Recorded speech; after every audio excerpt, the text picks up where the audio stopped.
Damos la bienvenida al licenciado Jorge Ortiz, periodista de larga trayectoria, analista político. Licenciado Ortiz, muy buenos días. Quisiéramos su análisis sobre el momento coyuntural que vive Ecuador, particularmente aquellas acciones que continúan dándose para combatir los abusos y la corrupción que se dio en el gobierno del expresidente Rafael Correa. ¿Cómo ha visto usted la detención y luego liberación condicionada de Fernando Alvarado? Bien, muchas gracias por la entrevista. Buenos días. Me parece que las medidas cautelares tomadas contra Fernando Alvarado son notoriamente insuficientes en muchos otros casos, con menores indicios y con menor gravedad de las infracciones por las que se acusa. Los acusados no han sido puestos en prisión preventiva. Al señor Alvarado pues simplemente le han puesto ese grillete y con la obligación de presentarse a la corte de rato en rato. Me parece insuficiente. En todo caso, aún pareciéndome insuficiente, me parece enormemente positivo que se está haciendo justicia. Poco a poco se está avanzando en la investigación y en el juzgamiento de los delitos cometidos durante el gobierno, 10 años y medio, de Rafael Correa, y especialmente contra el señor Fernando Alvarado, pues como lo denunció la revista Vanguardia, con pruebas, con documentos, con testimonios absolutamente irrefutables, y lo denunció en el año 2009, antes de que la revista fuera presionada por el gobierno, acosada por el gobierno y finalmente cerrada. Ese documento del año 2009, de los negocios de los dos hermanos Alvarado, de los negocios multimillonarios rarísimos con el Estado, pues eran suficientemente sólidos y contundentes como para que ya entonces la Fiscalía actuara. Claro, por entonces la Fiscalía estaba en manos de personas directamente allegadas al presidente Correa, nombradas por él para encubrir los delitos, y por lo tanto no se hizo ninguna investigación y se tomó ninguna medida. Al fin se lo hace hoy. Creo que es una muy buena noticia para el Ecuador. Algo que resulta curioso es que en los negocios que ellos realizaban siendo funcionarios del Estado, trabajaban a través de empresas privadas que se encuentran a nombre de ellos o de familiares cercanos. Movieron decenas de millones de dólares en materia publicitaria, se convirtieron en una especie de monopolio, pues además condicionaban a otras agencias que ya ni siquiera pertenecían a su gran grupo de agencias a trabajar con ellos, manejando comisiones, canalizando la publicidad estatal. Muchas personas dicen que estos negocios los hicieron legalmente, con contratos a través de estas empresas, pero queda allí un tema ético que podría tener también connotaciones legales, pues existiría tráfico de influencias. ¿Cómo mira usted este aspecto? Y usted acaba de describir lo que hacían los señores de Alvarado con una precisión verdaderamente absoluta, completa, total. Muchas de las cosas que se hicieron durante el gobierno de Correa fueron así. Se daba una cobertura legal reformando leyes, acomodándolas para cualquier acto, por excesivo, por abusivo, por antiético, por inmoral que se hiciera, tuviera una cobertura legal, de manera que sus perpetradores pues no pudieran ser encausados, ni enjuiciados, ni por lo tanto sancionados. Pero evidentemente lo que hacían los señores Alvarado, como el país informado, lamentablemente durante el correísmo era un país reducido, pues la mayor parte de la gente no tenía acceso a la información abierta por el control del gobierno. El país informado sabía de la enormidad y de lo podrido de los negocios de estos señores, que utilizaron el Estado, utilizaron la propaganda oficial, que fue masiva, que fue multimillonaria, que fue incesante, para enriquecerse. Lo que usted dijo, esta especie de monopolio que armaron, que toda la publicidad oficial pasaba por las empresas de los señores de Alvarado o de sus testaferros, pues era un secreto a voces, lo sabíamos todos. Lo que pasa que, claro, la revista Vanguardia lo denunció y terminó cerrada. algunos periodistas lo dijimos. Claro, de la mano venían las listas negras de los medios de comunicación en los cuales no había que invertir. Exactamente. Y claro, hacer una denuncia de estas no servía para nada, pues la única consecuencia evidente e inmediata era la persecución contra el medio, contra el periodista que lo denunciara. Pero el Ecuador informado sabía lo que estaban haciendo los Alvarados. Evidentemente Correa lo sabía, lo permitía, lo toleraba y lo encubría, lo cual lo vuelve cómplice de los delitos que finalmente le sean imputados y por los cuales sean sancionados los señores Alvarado. Hay una serie de nombres y de empresas que dan cuenta de que, adicionalmente a los negocios que canalizaban para sus propios intereses, había una serie de personajes, por así decirlo, mimados de los Alvarado, que eran contratados, por ejemplo, para manejar toda la parafernalia alrededor de las sabatinas, una agencia en particular que ha sido denunciada en diversos artículos en los portales electrónicos como Mil Hojas, Plan B, etcétera. En Nueva York, por ejemplo, empresa de una ecuatoriana allegada al gobierno que manejaba asimismo enormes cantidades de dinero para darse ese lujo que tendía simplemente a resaltar la personalidad del expresidente Rafael Correa. Así fue los negocios de estos señores, la publicidad, dice el gobierno de Correa, ya era un negocio transnacional en el que se movieron decenas de millones de dólares, en el que vinieron al Ecuador consultores extranjeros, empresas extranjeras para la asesoría, para el diseño de campaña, es decir, todo lo que se iba sabiendo poco a poco, subrepticiamente, pues, sobre ese tema el gobierno tendió un manto de silencio, un manto de misterio para que el país creyera que en realidad el correísmo era el gobierno de las manos limpias, de las mentes lúcidas y los corazones ardientes.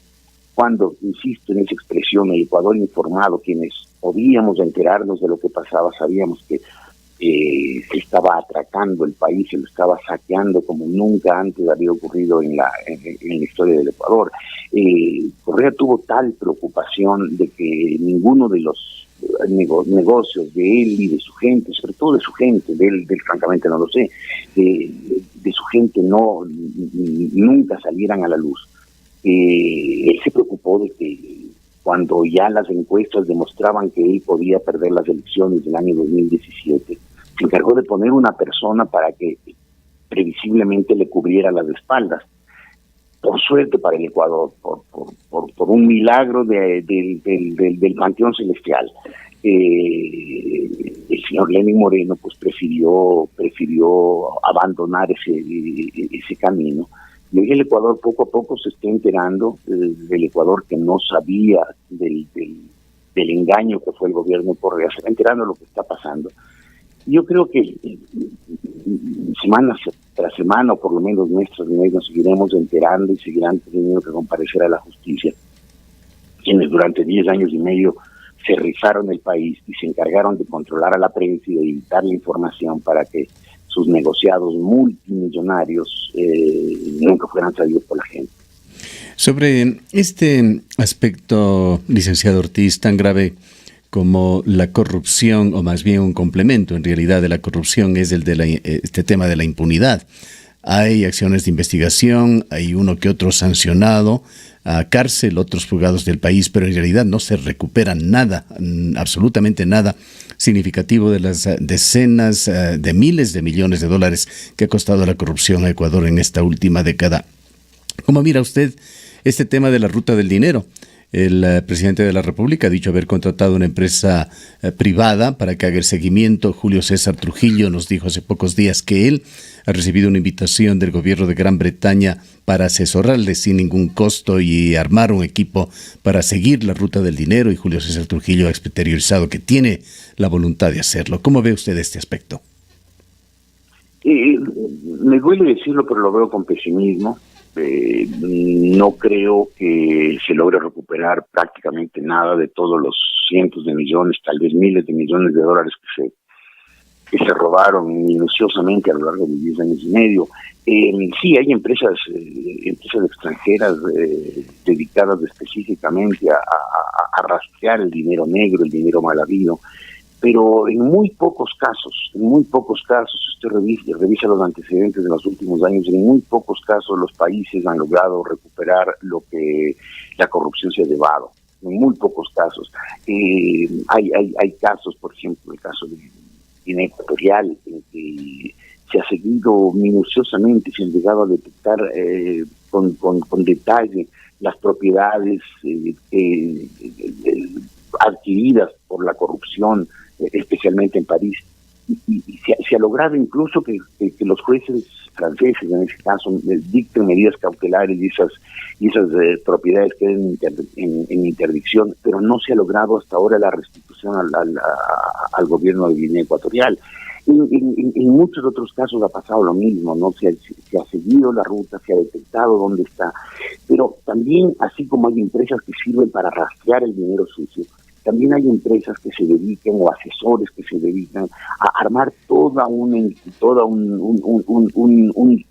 entramado de empresas fantasmas, de empresas de papel radicadas en paraísos fiscales, con nombres supuestos, con testaferros fantasmas, que hacen que el dinero se pierda y que la ruta del dinero no pueda ser rastreada. Claro, se pudo, por ejemplo, en la Argentina, en unos poquísimos casos, cuando la gente fue tan descarada en el gobierno de los Kirchner, un gobierno también del socialismo del siglo XXI, de llevarse el dinero en billetes de 500 euros y claro, que dan rastros como los cuadernos, estos 8 cuadernos Gloria que ahora están revelando el diario La Nación.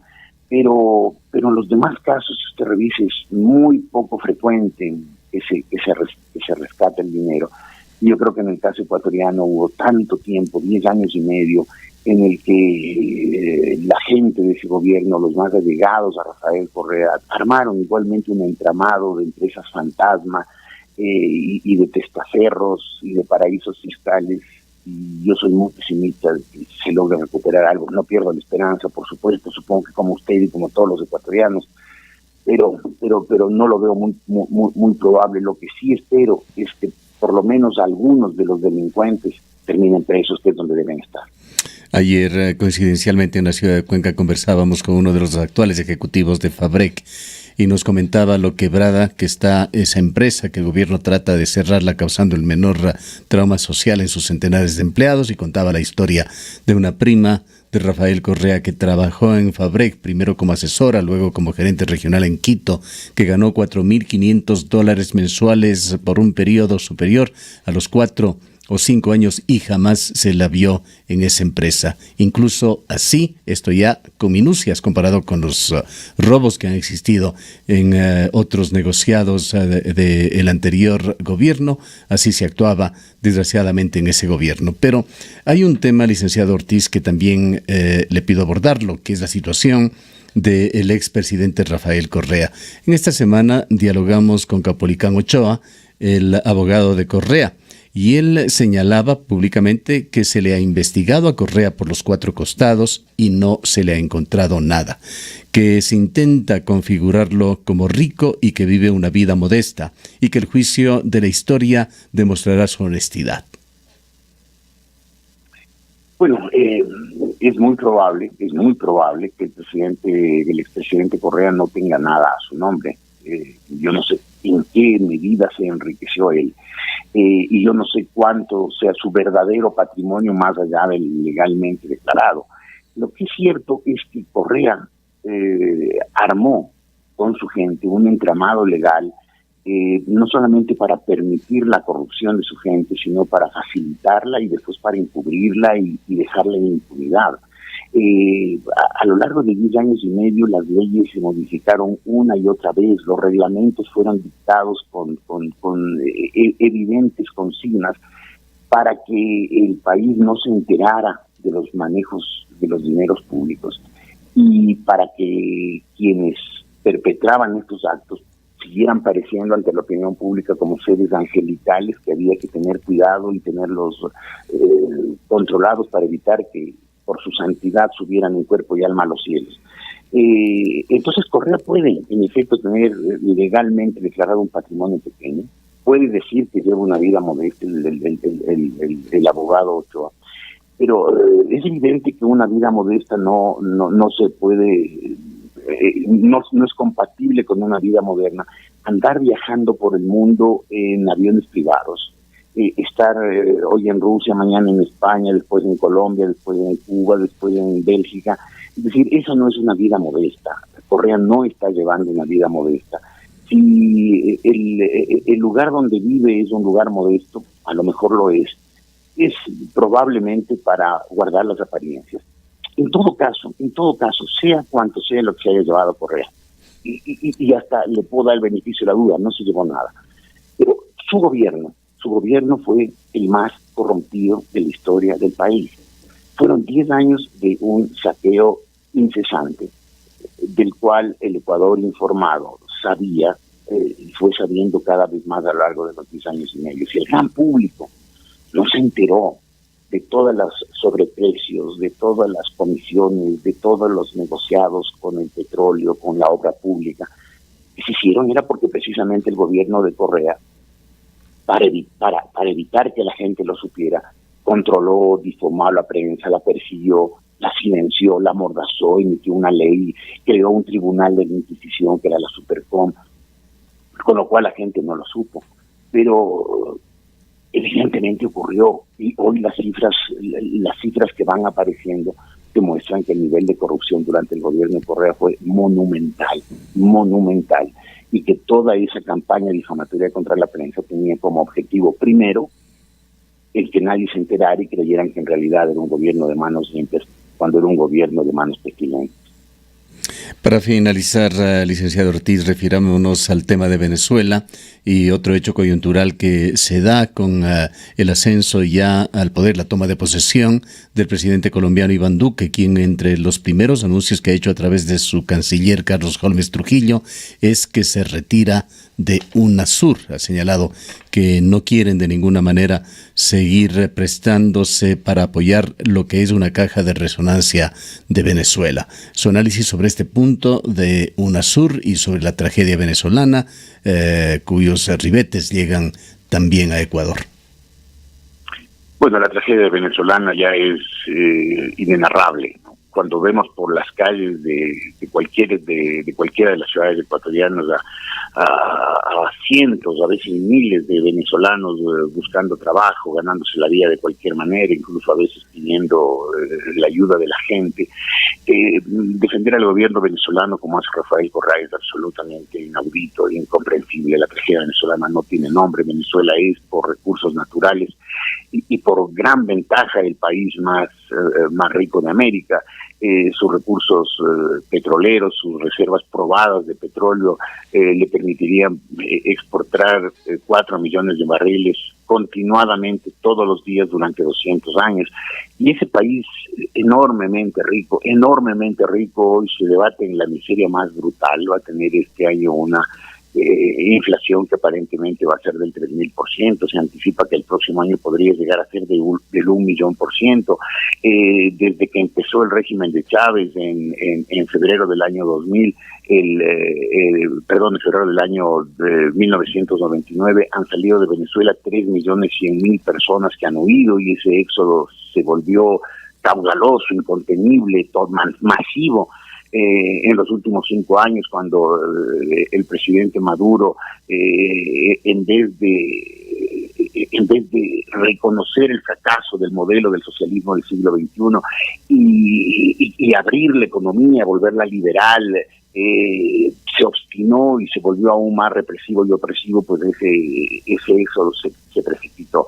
Creo que este momento no solamente es del derecho, sino la obligación de los países de América Latina, el Ecuador incluido, por supuesto, tomar medidas para aislar al gobierno de Venezuela, de manera que aislado sea más frágil y pueda en un plazo corto o lo más corto posible derrumbarse y permitir que vuelva la normalidad, la legalidad, el derecho, la justicia, la democracia a Venezuela, para que ese país riquísimo les dé a su gente niveles aceptables de prosperidad y no la miseria en lo que ya ha asumido el castrochavismo.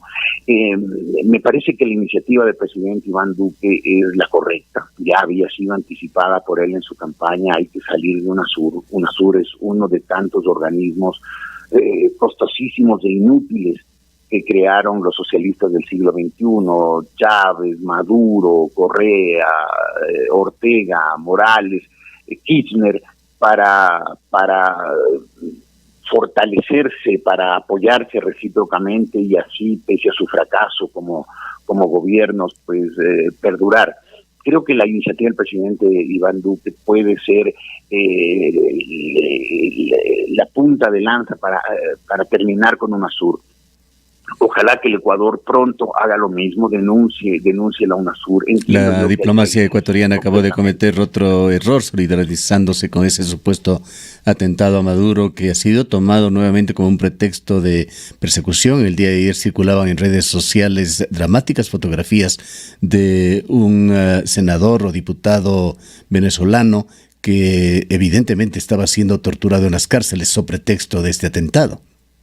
No, claro, este momento la escalada represiva va a ser absolutamente brutal. Estos gobiernos siempre hacen eso, se aferran a cualquier incidente que ocurra para lanzar una campaña de represión brutal. Eso es lo que está haciendo Maduro, eso es lo que hizo aquí en el Ecuador Correa, cuando después del 30S se inventó una historia terrorífica y empezó a perseguir y metió presos policías, militares, humilló más aún a la policía y a las Fuerzas Armadas de lo que ya las había humillado desde el comienzo, y persiguió civiles y creó un ambiente de represión y reformó leyes para endurecer el control del gobierno sobre los ciudadanos. En Venezuela ocurrirá lo mismo. Pero creo yo que es lo que ha hecho el presidente Iván Duque es un buen comienzo. Otros países pronto harán lo mismo. Entiendo que Chile y Perú se aprestan a hacerlo, probablemente la Argentina también lo haga, y el momento que UNASUR desaparezca habrá que volver a las instituciones del sistema interamericano, que son instituciones pioneras en muchos de los derechos. El derecho de asilo, por ejemplo, es un derecho que surgió del derecho interamericano y que después se volvió parte del derecho internacional público, la única sombra de duda que tengo yo al respecto, no me refiero a UNASUR, sino al volver a una institucionalidad interamericana sólida, democrática, útil, es lo de México. Lamentablemente México, el presidente electo, Andrés Manuel López Obrador, anticipó ya que su política internacional se basará en la doctrina Estrada. La doctrina Estrada es una doctrina mexicana del año 1930, absolutamente superada en los siguientes años por una serie de instrumentos internacionales, empezando por la Declaración Universal de los Derechos del Hombre y terminando por la Carta de Bogotá y por la declaración de la Carta Interamericana del año 2001, que establece que los países tienen de una solidaridad con el país vecino. El lema es algo así como: si ves la casa del vecino incendiar, tienes que ir a ayudar, porque si no te vas a terminar incendiando tú también. Y con ese principio absolutamente basado en la lógica, pues América Latina en los últimos años adoptó una política de solidaridad que ayudó a aislar a ciertos gobiernos y derrumbarlos. Eso pasó, por ejemplo, en 1979 con el régimen somocista. Lamentablemente, Daniel Ortega transformó la dictadura somocista en la dictadura orteguista, y hoy vemos una represión masiva de otro de los gobiernos del socialismo del siglo XXI. Creo que es indispensable, y el Ecuador tiene que sumarse pronto a esa corriente internacional de aislar al gobierno de Venezuela, de aislar a esa dictadura que no solamente está empobreciendo día tras día al pueblo venezolano, sino que le está sometiendo a una opresión y a una represión como no hay recuerdo en la memoria cercana del país. ¿Ve usted y el canciller Valencia tiene que hacerlo ya? ¿Ve usted cercano el fin del gobierno de Maduro? ¿Qué condiciones tendrían que darse? No lo veo cercano, lamentablemente. Venezuela sigue teniendo aunque la empresa estatal venezolana ya no tiene la eficiencia que tuvo en otros momentos, en momentos democráticos, y la producción de Venezuela petrolera sigue cayendo día tras día. Sin embargo, Venezuela sigue teniendo una base de exportación que le permite tener los recursos básicos como para sostenerse y sostener sobre todo a las Fuerzas Armadas. El gobierno venezolano es una dictadura militar, es una dictadura del Partido Socialista Unificado, pero sustentada en las Fuerzas Armadas venezolanas, que fueron cooptadas en la época de Chávez. No veo cercano el desenlace, pero creo que si los países de América Latina, en cumplimiento de nuestro deber, aislamos al gobierno de Venezuela, apresuramos la caída del régimen chavista y además logramos que esa caída sea lo más incruenta posible, porque al paso que va, Venezuela va a terminar en una guerra civil. Bien, agradecemos al licenciado Jorge Ortiz, periodista y analista político, por habernos acompañado en esta mañana.